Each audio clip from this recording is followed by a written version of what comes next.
Nashville, Tennessee. In 1997, a serial killer is preying on restaurant employees.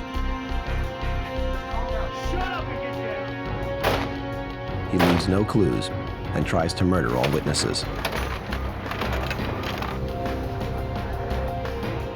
Prosecutors work with homicide detectives to identify the murderer and end his killing spree, while a terrified community wonders where the predator will strike next.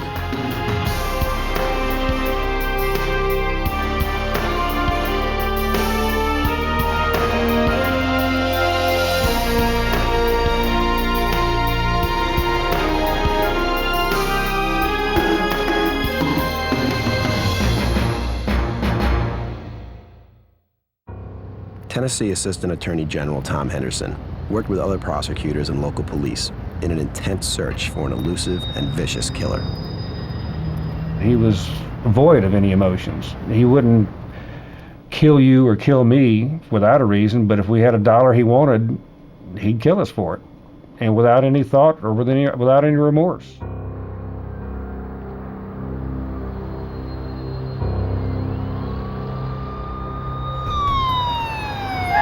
At noon on February 16, 1997, police responded to a seafood restaurant in a suburb of Nashville, Tennessee. They had been called by the restaurant chain's district manager. He was concerned because the restaurant hadn't opened on time. No one had answered his phone calls, though an employee's car was in the parking lot.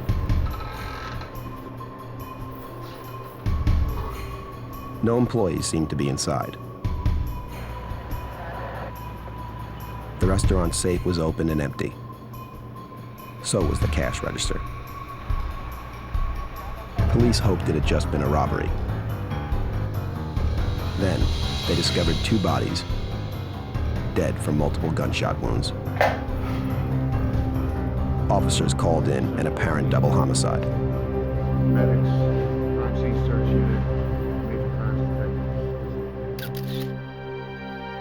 The victims were employee Sarah Jackson, a 16-year-old high school junior, and store manager Steve Hampton, a 25-year-old father of three.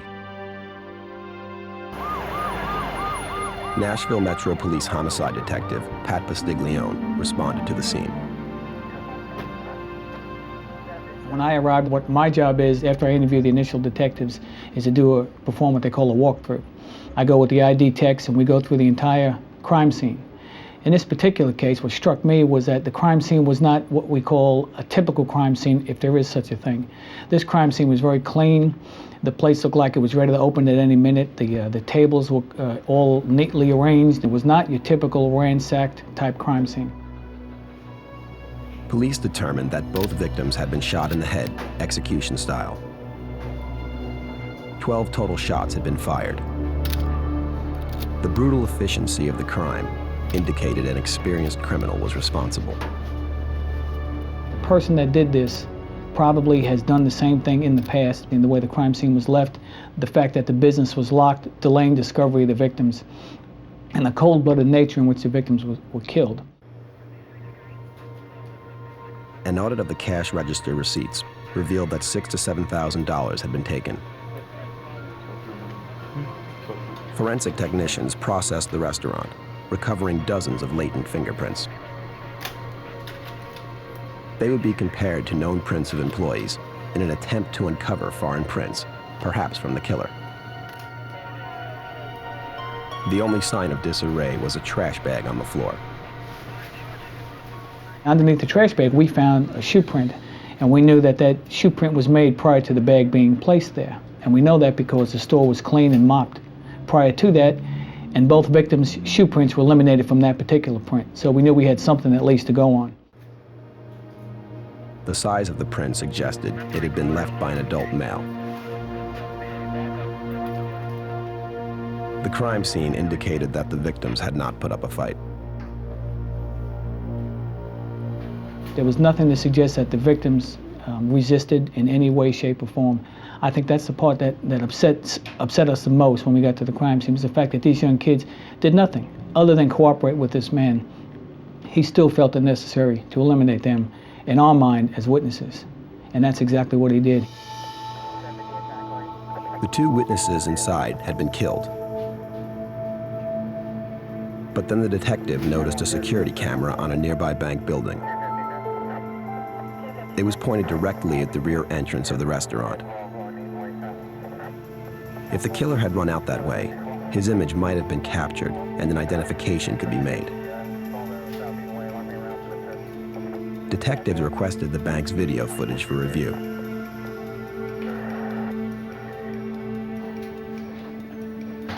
While detectives checked on the bank video, a medical examiner performed autopsies. He extracted several .32 caliber slugs from the bodies of the victims. The slugs were sent to a ballistics lab for further examination.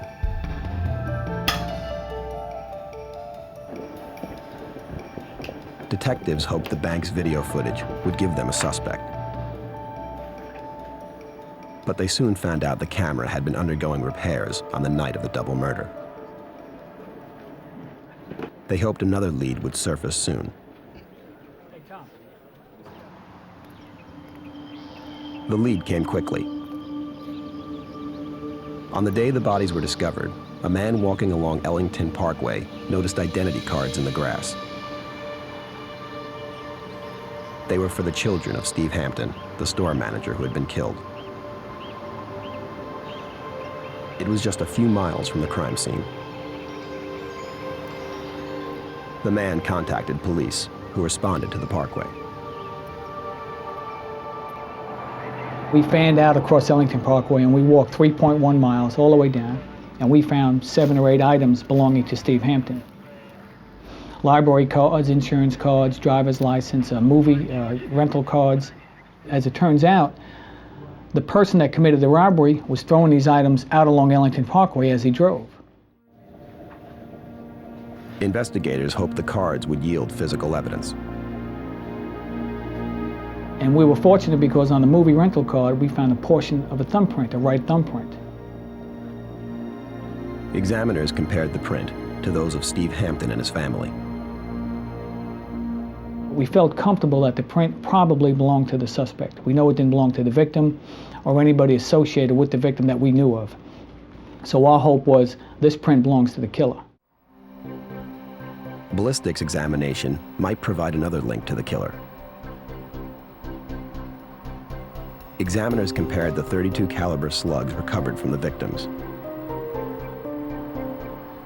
The lands and grooves etched into the surface of each slug indicated they had been fired from the same handgun. If detectives recovered a weapon, examiners might be able to link the slugs to the gun. Going over the ballistics and autopsy reports, the detective noted the suspect had emptied his gun and reloaded it. The use of such force against compliant victims indicated they were looking for an exceptionally dangerous individual. The type of person that clearly has no conscience, the type of person that's just cold-blooded and cunning, and that's what we think we were dealing with. Somebody who's able to talk themselves into a business, slick enough to get inside the business and convince the people, even at gunpoint, that if you do what I say, everything will be okay. Hoping to develop more information, detectives questioned 3 teenagers who had worked at the seafood restaurant the night before the murders. They recalled that just before closing, a man had come by the restaurant looking for work. He was wearing an apron from another restaurant chain. They gave him a job application and said he should come back in the morning to see the manager, Steve Hampton. The teenagers didn't know if the man had come back in the morning, but detectives found evidence that he did. As it turns out, we have another witness located the following day, the day of the murder. She sees a tall male white standing out in front of this business with a white piece of paper in his hand, speaking to Steve Hampton. We suspect that white piece of paper was a job application given to him the night before. The witnesses described the suspect as a muscular white male who might have had a slight mustache. Police canvassed residential areas and businesses near the restaurant, hoping someone would recognize the sketch. but no one did. If the man who met Steve Hampton on the morning of the murder was the killer, no one seemed to know who he was. Because the suspect had worn an apron from a restaurant chain, investigators did background checks on all 400 area employees of the chain. The background checks generated no new leads. A month after the murders, investigators feared the case was going cold. Then, just after midnight on March 23, 1997, Nashville police received a 911 call. The caller sounded injured, but before he could relay any details, the line went dead. The operator traced the call to a hamburger restaurant in an eastern suburb of the city and dispatched officers. Among those responding was Nashville Metro Police Detective Mike Rowland. The initial appearance was everything was okay. Everything was locked up. There were a few cars in the parking lot. When they started looking through the windows, they were able to see a trail of blood and at least one body back in the back of the restaurant. Police had to break through the restaurant's locked doors. There were 4 victims at this scene. 2 victims were still alive and 2 victims were deceased. The 2 that were still alive, Jose Gonzalez and Andrea Brown, were immediately transported to a local hospital. 17-year-old Andrea Brown did not survive the night. Like the 2 other fatalities, she would die from multiple gunshot wounds. Her co-worker, Jose Gonzalez, had been stabbed 17 times. When paramedics found him, he had stopped breathing. They worked frantically to save his life. Investigators began to process the crime scene. There was a large amount of blood. There were also what appeared to be a large amount of footprints in the blood. All through the back, the break room, the hallway, the office, the storeroom, there was pretty much blood everywhere on the floors. Forensic technicians worked to determine if any of the blood belonged to the killer. One thing that we would hope would be that the suspect might have gotten injured in some way and we would be able to obtain suspect DNA. No discernible foreign fingerprints were recovered, and police found no murder weapon. There were 25 caliber shell casings. We located all the shell casings. Some of them were obviously right out in the open. Some of them we had to get down under things and try to find. A total of 6 bullets had been fired. A medical examiner retrieved bullet fragments from the victims and forwarded them to the Tennessee Bureau of Investigation Crime Lab. Examiners there determined they had come from a .25 caliber handgun. It was not the same caliber of weapon used in the earlier murders at the seafood restaurant.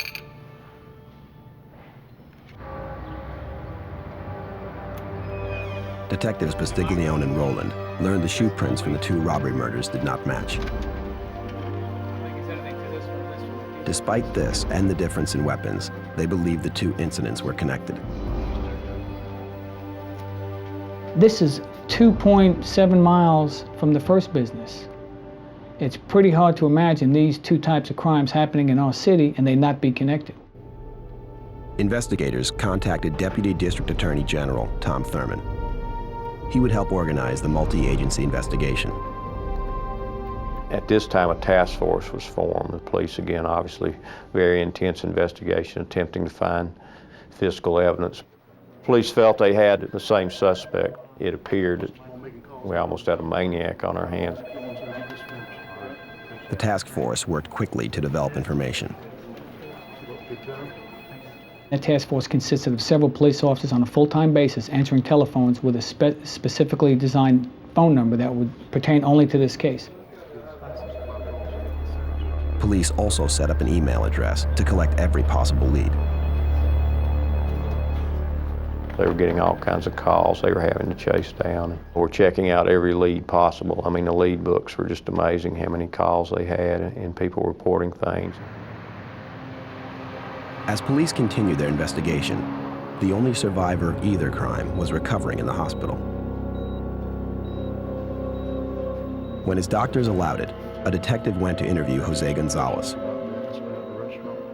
Jose, what can you tell me about? As the only witness to the triple homicide at the hamburger restaurant, detectives hoped Gonzalez could help them identify and stop the killer. Gonzalez told them he and his fellow employees were just leaving the restaurant when a muscular white male forced them back inside at gunpoint. What do you want? Get the money out of the safe. Training his gun on them, he made the manager open the safe and put the money in a bag. Hurry. I'm getting the money. He also emptied the registers. Move it. Down. He then forced the 4 employees into the storage room and told them to lie down side by side.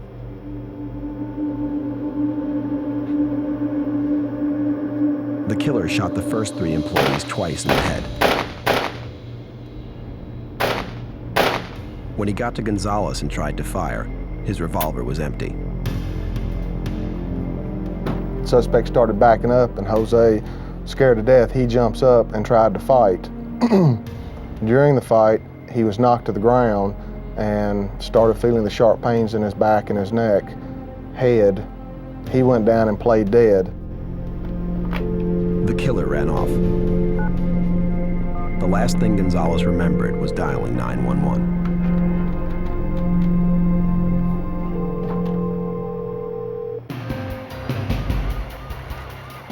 In the spring of 1997, Nashville police believed a single killer had murdered 5 people while robbing 2 restaurants.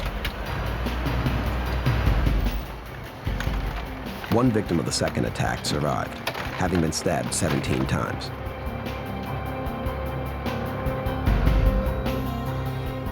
Police interviewed Jose Gonzalez in the hospital.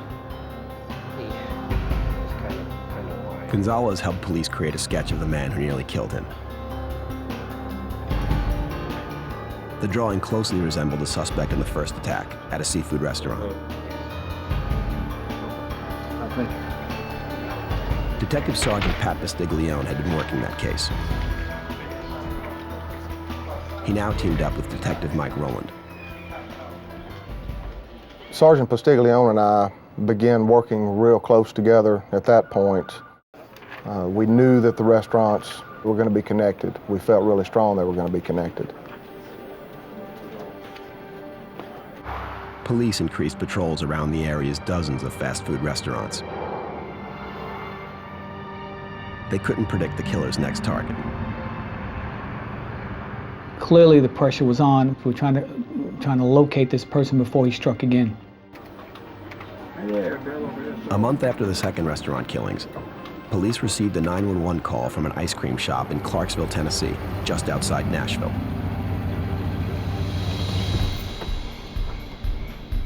The caller said he had driven to the ice cream parlor to pick up his teenage sister after work.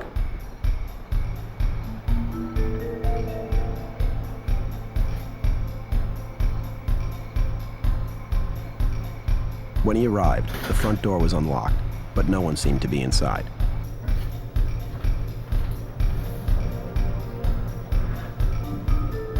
The cash register and safe were open and empty.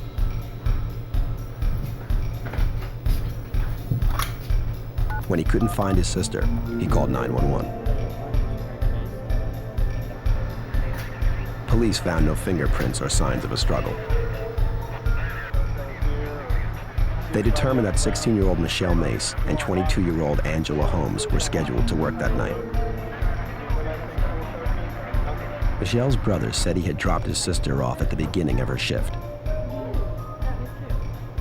She was working that day with Angela Holmes.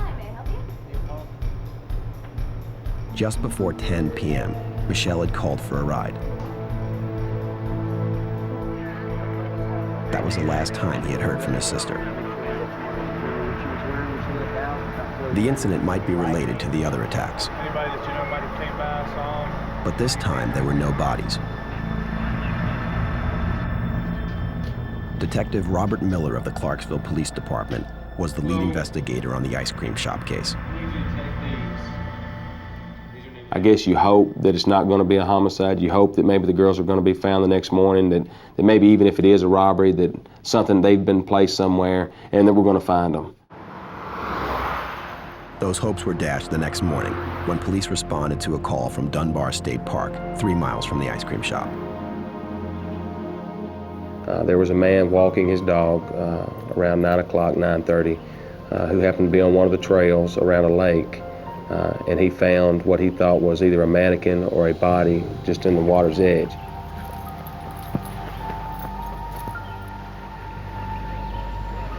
And we got out there. That area was secured. The Tennessee Bureau of Investigations had a crime scene team that came down. They found the body of a young woman floating in the water near the edge of the lake. Her hands had been tied behind her back with an apron, and her throat had been slashed. 170 feet away, off a trail in the woods, they found the body of a second young woman. Her throat was also slashed. It did appear that it was going to be the two girls, Michelle and Angela. They hadn't been positively identified yet, but we were pretty sure that that's who we had. Arriving at the park minutes later was District Attorney General John Carney. By the time that I had gotten there, both of these girls' bodies were found, because there had been a similar case in Nashville. Detective Pat Plastiglione from the Metro Police Department and other detectives actually came down to Clarksville, came out to the scene. Autopsies confirmed that the victims were Michelle Mace and Angela Holmes. Police had a potential third case in the investigation of the restaurant murders. I heard about 2 girls up at another fast food location up in Clarksville were kidnapped and murdered in the early morning hours. And we just froze and we said, please don't tell us this is going to be connected. Actually, the shop here. Detectives from Nashville Metro and Clarksville compared their cases. In each incident, the suspect cleared the safe and cash registers. Then he tried to kill any witnesses. The ones at the park that we found were the first one. The detectives concluded they were dealing with a serial killer. Assistant Attorney General Tom Henderson was brought in from Memphis to help coordinate an investigation that crossed jurisdictions. To him, the vicious manner of the latest murders indicated the killer was more dangerous than ever. Gun, you don't have to think long to pull the trigger, and it doesn't take long to shoot somebody. It takes a long time. It's not easy to cut somebody's throat. It takes a while. It takes grim determination to slit somebody's throat like this man did. It's not something you do in an instant. You have to consciously continue to do it for a period of time. Perhaps the killer had left some trace of himself behind in the third attack. Examiners at the Tennessee Bureau of Investigation Crime Lab processed the apron used to tie one of the victim's hands. But the only DNA found on the apron belonged to the victim herself. Authorities held press conferences to ask the public for help. We began to get an enormous amount of people calling in with information, so we started working on the leads. All said and done, probably close to 500 leads came in. Police followed up on every call. But after several weeks, none of those leads had brought them any closer to their suspect. Detective Rowland and his team were worried that the killer had once again eluded them. Everybody just kind of pulled together. Nobody was getting any sleep. We were working round the clock. And it's just an extremely frustrating situation. Then 2 separate callers contacted police. They said they had driven past or stopped by the ice cream parlor around closing time on the night of the murders. They told us that they had seen a red vehicle, some type of small red 4-door vehicle parked up near the door. Anything real good? Another witness placed a red car at Dunbar State Park on the night in question. Investigators now believe they had a critical piece of information about the killer. Authorities increased their media campaign, re-releasing the composite sketch of the suspect, along with information about his possible red car. No new leads on the elusive serial killer's identity came in. Move it. Move it. But soon the case would break unexpectedly, and the killer would finally surface. Down.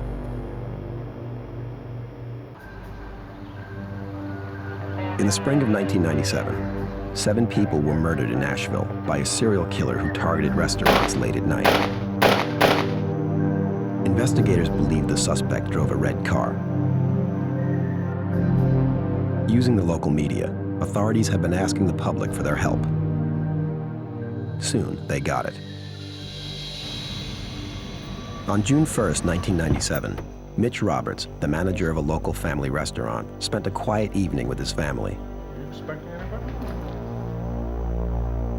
He had an unexpected visitor. Hi, Mr. Roberts. He recognized the man as Paul Reid, a former employee. I just wanted to explain to you what had happened. I have something in my car that'll prove that I'm... Roberts had fired Reid 4 months earlier for fighting with a coworker. He was telling me that he was trying to get his life turned around and that he was sorry for what had happened to the store and he'd like to get his job back. And my wife said, "Could I speak to you a minute?" She said, "Who is this?" And I said, "Well, he's a cook that used to work for me that I fired." And she said, "There's something weird about him. Get rid of him." And I said, "Okay." So I came back and spoke with him a little more and kind of led him outside. Reid told Roberts he had something in his car that would prove that one of his employees was stealing from the restaurant. It was real dark, and we walked down to the drive, and it hit me instantly. It's a red car. Mitch Roberts had seen the reports about the alleged serial killer's red car. And so I basically tried, to get away then, get back to my family inside the house. I said, "Well, Paul, you call me tomorrow, and I'll talk to you about it." And so I turned to leave him, and he pulled a gun and told me he was going to blow my head off. And I asked him what it was all about. I said, "Paul, if this is a joke, it's not funny." And he said, "This isn't a joke, I mean it." I mean, I don't know what you want, Paul. I'm the one that gave you a job when you were out of work. The terrified father tried to keep Reid calm. Just go on. And as I stepped up on the porch, I'm not ashamed to tell you, I said, "God, help me. I'm going to fight him on the porch. Tell me what to do. He's not going to get back in my house." I backed in the house and fell around the corner of the door opening in case he shot through the door. And he pulled on the door a couple of times trying to get it open. Open this door! Roberts pretended he had a gun nearby and yelled for his wife to hand it to him. And he bought that story and ran. We got the wooden door shut and locked. I called 911 and reported it. Me and the house. He aimed the gun at my Cheatham head. County deputies immediately responded. He says if I go out to his car, he can... And I went over the story of what had happened and was going to press charges, naturally, for assault. It'd been about 45 minutes and the phone rang. Hello? And it was Paul on the phone. I don't believe you're calling. Reid said he wanted to apologize. Well, you're probably about the last person I expected would have called you. A deputy picked up another extension. Yes, this is... And when he got on the phone, he said, "Yes, Mr. Reid, I understand. I'm here with Mr. Roberts and his family. Everything is fine.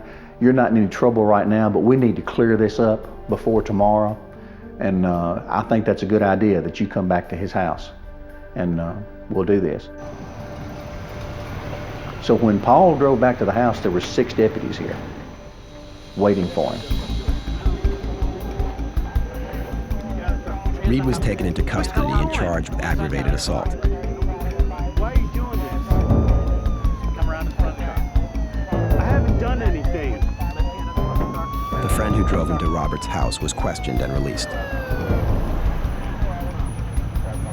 Recalling the restaurant's serial killer investigation, Mitch Roberts called the homicide department of the Nashville Metro Police. And I talked to the police, Pat Pastiglione. The next morning I said, Pat, you need to come to Cheatham County. They've got Paul Reid in a cell. He tried to kidnap me last night, and I think he's the one you're looking for in all these killings. Pastiglione and Detective Mike Rowland wanted to interview Paul Reid immediately. Once he's arrested, we go down to the Cheatham County Jail. I obtain a color photograph of him, as well as a black and white photograph. We also get a good copy of his fingerprints. No. The two detectives questioned Reid before he made bail on the assault charge. Reid said he did not know the victims of the restaurant murders. He had never even been to the restaurants involved in the case. Then, the interview took an odd turn. Reid began making bizarre claims. He told Detective Rowland he was under constant government surveillance and that he was the subject of mind control experiments. His demeanor was really strange. He kind of talked in circles, and I think at some points he was trying to act a little crazy, maybe. It was a different interview. The detectives returned to Nashville to check Reid's fingerprints against the partial thumbprint they had obtained earlier in the investigation. We send him up to our ID technicians, let him match his fingerprints against the print found on the movie card that was found on Ellington Parkway. A fingerprint expert examined comparison points on both sets of prints. And match, we get a match, we get a hit. The fingerprints proved that Paul Reid had been in possession of a card from murder victim Steve Hampton's wallet. Finally, District Attorney General John Carney had a suspect. Paul Reid became a suspect. The Metro Police Department in Nashville began the investigation in conjunction with the Clarksville Police Department and actually developed enough probable cause to get a search warrant to search Paul Reid's home. With the warrant, detectives responded to the boarding house where Reid rented 2 rooms. We were interested in getting anything that may link him to this crime, any sort of forensic evidence, any sort of trace evidence. That would mean clothing that may have been worn by the suspect, shoes that may have been worn by the suspect, anything taken from the businesses. Police removed 9 pairs of shoes from the suspect's rooms. They hoped one of them matched shoe prints recovered from the first 2 murder scenes. Inside Reid's desk, investigators found a credit card receipt from a gas station located about a mile from the ice cream parlor. The date and time on the receipt placed Reid near the crime scene at the time of the murders. Investigators also took samples of carpet and upholstery fibers from Reid's car and sent them to the lab for analysis. Detective Robert Miller looked into Reid's background. We were able to find out that he was from Texas. He had been to Nashville off and on a couple of times, lived here working fast food jobs. He came here hoping to be a country music star. Reid was also an ex-con who had served 6 years of a 20-year sentence for aggravated armed robbery and attempted murder. Police learned he had been charged with 7 aggravated robberies in Houston. Investigators asked Jose Gonzalez to come to the station. He was the only survivor of the fast food killer's rampage. He picked Reid out of a photo lineup.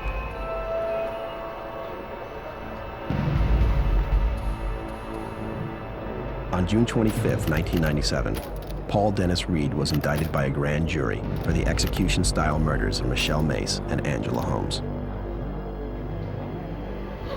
Reid told the press he had not killed anyone. Prosecutor John Carney had no doubt he could prove to a jury that Reid was lying. We knew the case very well. and we knew our witnesses, we knew our evidence that we had in the case. I always felt confident that we could convict Paul Reid. I just felt so strongly that we had a good case and that we did not, the only important thing was that we convinced 12 people that were in that box that we had a case against Paul Reid and that he was guilty of the crimes that he committed. But the prosecutor might not get that chance. Paul Reid's defense lawyer filed a motion asserting his client was not mentally competent to stand trial. If a judge agreed, there would be no trial for a man prosecutors believed was a ruthless serial killer.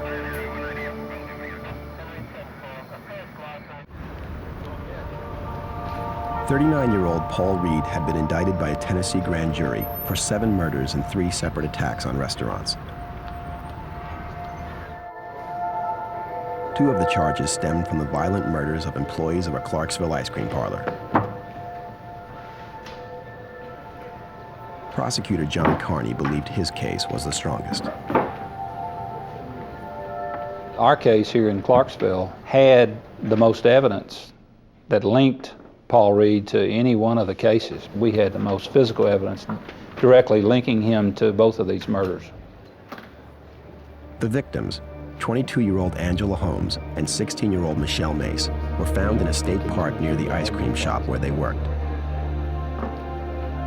Their throats had been slashed. Their violent deaths outraged co-prosecutor Tom Henderson. Okay. What we're going to do? The first young lady he killed, we think he cut her throat from behind. And that caused the other one, of course, to run, but her hands were tied behind her back. He chased her down. You can just imagine in the dark, with your hands tied behind your back, having just seen your friend killed, knowing you're next, running through the brush, running through the trees, the sheer panic, the mental torment. She would have been able to feel her blood pressure dropping. She would have known she was dying and looked into the face of the man that was killing her. Despite the severity of the charges, Reid's trial nearly ended before it began. His attorney had filed an 11th-hour motion claiming his client was not competent to stand trial. He suggested that physical and psychological trauma suffered as a child had resulted in the deterioration of his client's mental health. Our response was that he may have had problems as a child, and we all have problems as a child, but that doesn't mean that you don't know what you're doing. You don't understand the difference between what's right and what's wrong. After weeks of testing, psychologists determined Reid was competent to stand trial.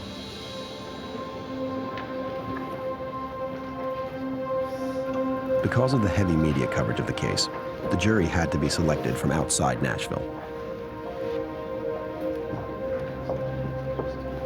The Davidson County Public Defender's Office represented Paul Reid. His trial began in September of 1999. The prosecution's case began with a single slip of paper, a credit card receipt that placed the defendant near the scene of the crime. Raise your right hand, please. Swear to tell the truth, the whole truth, and nothing but the truth. I do. Paul Reid had a credit card that was used at a local gas station that was approximately 1 mile from the ice cream shop. And he had used that credit card approximately 6 minutes prior to their abduction. And we also had a witness in the case that fell in behind him as he pulled out of the local gas station and actually followed him up to the point that he passed the ice cream shop. On cross-examination, the defense made sure the jury understood that the witness did not see the red car pull into the ice cream shop. Drove out of the parking lot and there was this car ahead of me. What kind of The car had driven by without stopping. It was a 4-door compact. A second witness saw a red car pull into the parking lot of the ice cream parlor just as she was leaving. That witness testified in court that they could put that car, the same color of car, at the ice cream shop at or around 1 minute before 10 o'clock at night when it closed up. Very good. Now, could you tell The us what defense you saw pointed the out night that in neither question? witness could testify that they actually saw Paul Reid driving the car. Could you Raise your right hand. The prosecution next called the brother of one of the victims to the stand. Tell the truth, the whole truth, and nothing but the truth. Please be seated. 6 minutes after Paul Reid used a credit card to buy gas down the street, the young man arrived at the ice cream shop to pick up his sister, Michelle Mace. As I arrived, I noticed all the lights were on, but nobody was inside. His sister and her co-worker were gone.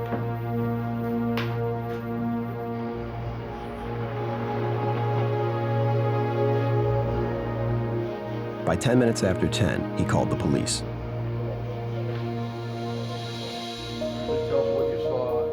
The prosecution contended that by the time police arrived at the ice cream parlor, Reid was already on his way to Dunbar State Park, where the victims were discovered.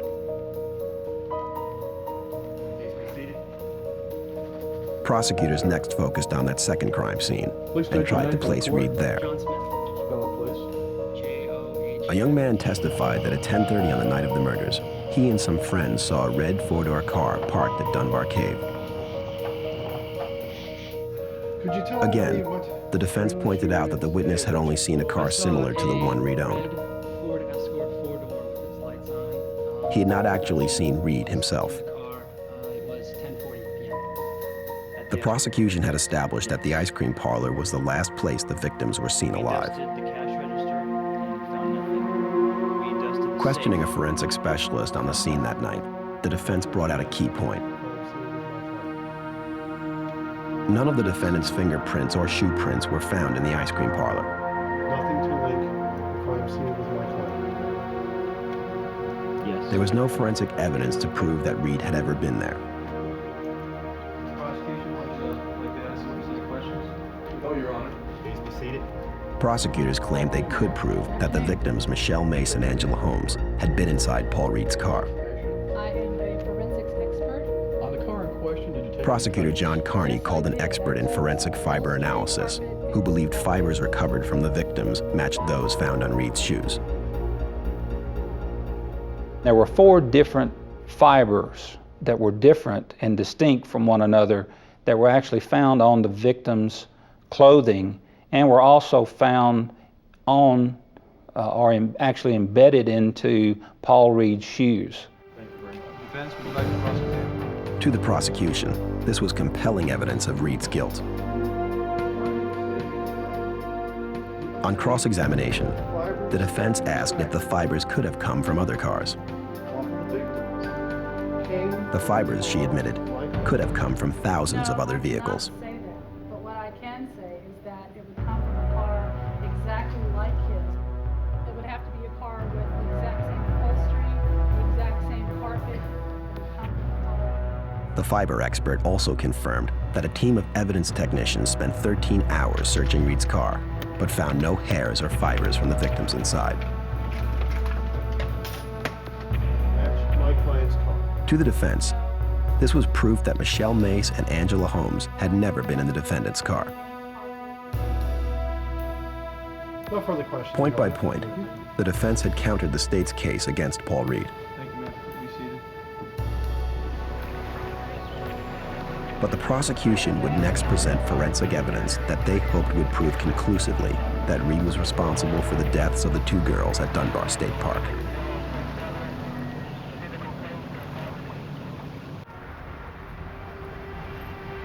In the fall of 1999, Paul Reid was on trial for capital murder in the deaths of 2 ice cream shop employees. Authorities believed he was a serial killer who murdered 7 people in 3 attacks on restaurants. At Reid's trial, the state called a DNA expert to the stand. DNA profile. Prosecutor John Carney questioned her about her examination of blood found on the defendant's shoes. The things that directly linked Paul Reid to these murders were his shoes. Michelle Mace, his blood was found on the left tennis shoe of Paul Reid, and a mixture of both Angela Holmes and Michelle Mace's blood was found on the right shoe of Paul Reid. Lead detective Robert Miller believed the DNA testimony would seal the case. The defining moment of the case for me, we had a lot of circumstantial evidence as far as him being in Clarksville that night, being in that area that night, driving a red car, being seen by a witness that saw a red car on this particular roadway when there's not much traffic, and then slow down at the ice cream store. All of the circumstantial evidence was great, but when we had DNA proof, something that could not be denied by him, how much better do you get than you can say that you have the victim's blood on a pair of his shoes? And when we got that, I knew the case was solid, and I felt great. Yes, I do, Your Honor. But under cross-examination, the DNA expert admitted that she could not say with absolute certainty that the blood on the shoes belonged to the victims. Are you considered a DNA expert? There was a 1 in 2 million chance that the blood came from someone else. Prosecutors hoped the odds were enough to convince the jury. After calling more than 50 witnesses, the state rested its case. Hoping to cast suspicion on someone other than Reid, the defense called a friend of the victims who had been in the ice cream parlor shortly before 10 o'clock on the night of the murders. She testified that a man with long hair came into the shop that night. He argued with the victims over the prices and left. The witness said the man was very threatening. He did not look like Paul Reid. She testified that she left the shop minutes later, and Michelle Mace locked the doors behind her. That was the last time she saw either of her friends. Thank you. The defense hoped her testimony left reasonable doubt in the jurors' minds as to who committed the murders. There's some things you need to know about my client's past. If they had reasonable doubt, they could not convict. Through an accident, he was hit in the head. In closing arguments, the defense reminded the jury that the state's case was circumstantial. He was found guilty. They had not heard from a single witness who had seen Paul Reid with the victims. My client in his youth. According to the defense, the DNA evidence did not conclusively prove the victim's blood was on Reid's shoes, and the fibers on the victims could have come from a car exactly like Reid's. There was plenty of room for reasonable doubt as to Reid's guilt. Can you sentence someone to death? In their closing summation, prosecutors would have to tie the circumstantial evidence together. And arguing Assistant District Attorney General Tom Henderson used a circle diagram to show the probability of Reid's guilt. asking different questions. We asked the jurors how many people were in Montgomery County the night of April the 23rd, 1997, who were familiar with the Dunbar Cave area, owned a small red car, needed money, had discussed robbery, had a knife, had car fibers that match, had aftermarket floor mat fibers that matched, had blood on their shoes, had human blood on their shoes, and had the victim's blood on their shoes. There's only one person in the entire world that matches all those, and that's the defendant, Paul Dennis Reid.